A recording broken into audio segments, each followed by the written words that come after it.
Hello दोस्तों, Excel online classes में आपका स्वागत है।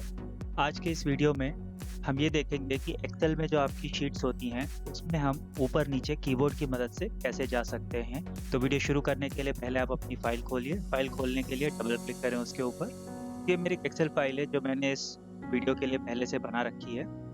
तो अगर आप इसमें देखेंगे, इसमें बहुत सारी शीट्स हैं और हर शीट में अलग-अलग डेटा डाल के रखा हुआ है। तो मानिए मैं शीट नंबर 5 पे हूँ, जिसका नाम एस्की डेटा है। तो जैसा कि मैंने मेरे पहले वीडियो में भी बताया था कि आप जो भी शीट सेलेक्ट करके रखेंगे, वो उस समय एक्टिव शीट कहलाती है। इसका मतलब आपको सिर्फ़ उस शीट का डेटा दिखाई देगा, आपको बाकी किसी शीट का डेटा नहीं दिखाई देगा। अगर आपको किसी और शीट का डेटा देखना है, तो आपको उस शीट पे क्लिक करना पड़ेगा। सबसे आसान तरीका किसी भी शीट को सेलेक्ट करने का है, अपने माउस से उस शीट के ऊपर लेफ़्ट क्लिक करें और उस शीट का डेटा दिख जाएगा। लेकिन अगर आपके फ़ाइल में 100 शीट हैं, तो आपको यहाँ पे स्क्रॉल करना पड़ेगा या आपको इस छोटे एरो की पे डालना पड़ेगा आगे की शीट्स देखने के लिए। इसमें बहुत ही ज़्यादा समय लग सकता है। इसके लिए हम कीबोर्ड से भी ये चीज़ कर सकते हैं। कीबोर्ड से अगर आपकी जो पूरी शीट की लिस्ट है, अगर उसमें आपको पिछली शीट देखनी है, इससे पहले वाली शीट देखनी है, तो अपने कीबोर्ड पर कंट्रोल पेज अप दबाएँ, तो आप उसके पिछली शीट को देख सकते हैं। उसी तरीके से अगर आपको एक्टिव शीट के बाद वाली शीट देखनी है, तो आप अपने कीबोर्ड पर कंट्रोल पेज डाउन दबाएंगे, तो आप आगे की शीट पे जा सकते हैं।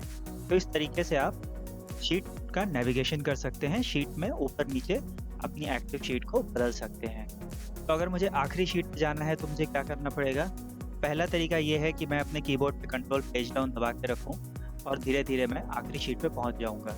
अगर आपके फ़ाइल में 10 भी शीट हैं, तो ये तरीका अच्छा है, लेकिन अगर आपके फ़ाइल में 100 150 शीट्स हैं, तो आप ये कैसे कर सकते हैं? तो मैं वापस उस शीट पे जाता हूँ, कंट्रोल पेज अप दबा के। ये मैं वापस इस शीट पे आ गया। अब अगर मुझे आखिरी शीट पे जाना है, तो इसका एक छोटा तरीका भी है। ये राइट वाले एरो पर आप कंट्रोल दबा के लेफ़्ट क्लिक करेंगे, तो आपको आखिरी शीट इस शीट की लिस्ट में दिखाई दे जाएगी।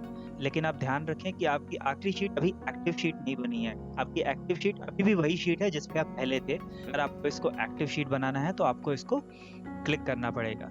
इसी तरीके से अगर मुझे वापस पहली शीट पे जाना है, तो कीबोर्ड पे कंट्रोल को दबाते हुए मुझे इस वाले एरो पर क्लिक करना पड़ेगा और मैं वापस पहली शीट लिस्ट में देख सकता हूँ।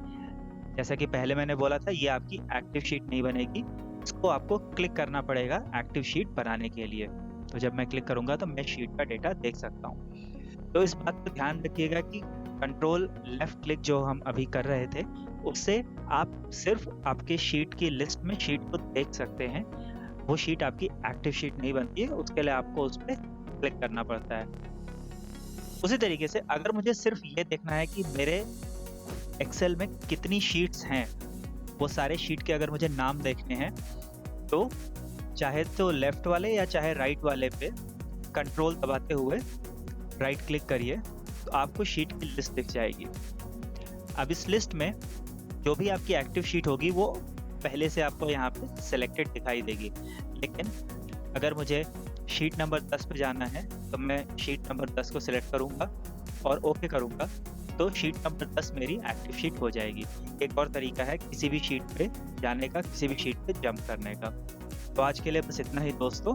अगले वीडियो में हम शीट से जुड़ी हुई कुछ और बातें भी देखेंगे। और ये रही इस वीडियो में इस्तेमाल की गई सारे शॉर्टकट की लिस्ट। मैं बहुत ही जल्द आप लोगों से अगले वीडियो में मिलूंगा। तब तक अगर आप लोगों को एक्सेल के ऊपर कोई भी सवाल है, तो आप इस ईमेल आईडी पर मुझको मेल कर सकते हैं। Take care, bye bye.